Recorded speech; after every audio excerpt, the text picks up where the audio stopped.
Hey everyone, it's Jake reporting on April 1st, 2010. I currently find myself in an interesting situation. I checked out of my condo out of Breck earlier today and headed out of town a little later than I was expecting, around 12 or 12:30. And the intent was to ski Breck in the morning and then ski Vail in the afternoon. Well, seeing that packing took a little longer than expected, I ended up just coming straight out to Vail. Little did I know that a whiteout blizzard condition storm was brewing over Interstate 70 and caused a 67 car pileup. It was pretty intense, and I never saw the accident. It seemed to have happened before I even got on Interstate 70, and as such, I was detoured. GPS told me I was going to arrive in 40 minutes as opposed to 35. I thought that was a reasonable detour. GPS lied like a slut. And apparently, 2 hours, 45 minutes later, my bladder was about to explode.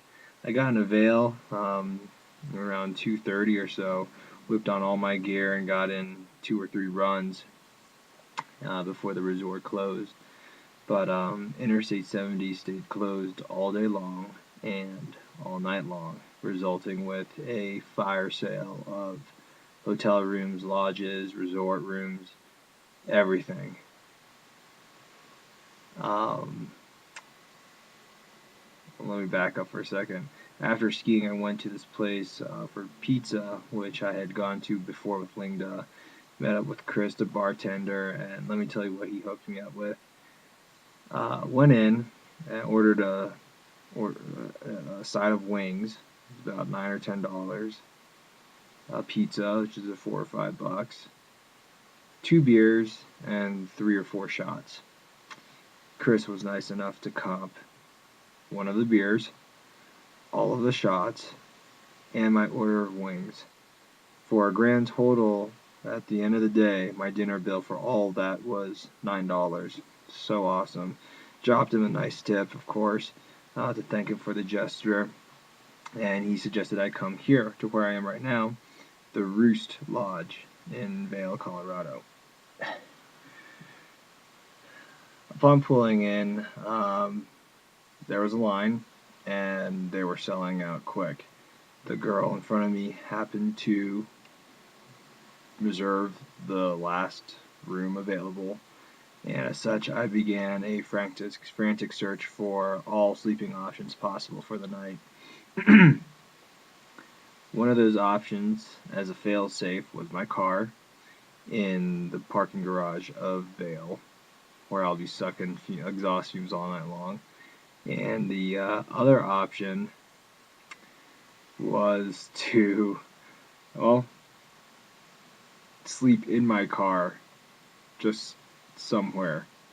And so they were nice enough here at the Roost Lodge to hook me up. They gave me a room originally, but unfortunately, I guess because of the circumstances, all the rooms were filled, of course. And they gave me a room that was under construction. It was a heavy layer of dust everywhere. Came back down and they let me stay here. The office of the hotel manager. That's my sleeping bag. You can see right behind me on the floor. And as you can imagine, rates for the evening were jacked up.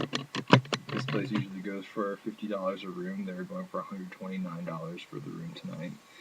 Wasn't ready to pay that, especially because I'm bleeding cash at the moment. So the guys were really nice, and after I came back down telling them how dusty the other room was, they let me sleep here in the manager's office. Upon leaving, they wished me a good night and told me to call 411, which is the direct extension to the hotel manager, if in the case I heard anyone breaking into the hotel, and suggested that I crack the door a little bit so that I can better hear if anyone were breaking into the hotel. that prompted me was enough to motivate me to get this, my trusty Swiss Army knife, and take a look around the room, and I found this. Okay. I also have my trusty headlamp, so I should be fine. I really should be. We'll see in the morning, but tomorrow should be a full, awesome day at Vail. I'll talk to you all soon, and it's nice catching up with you guys.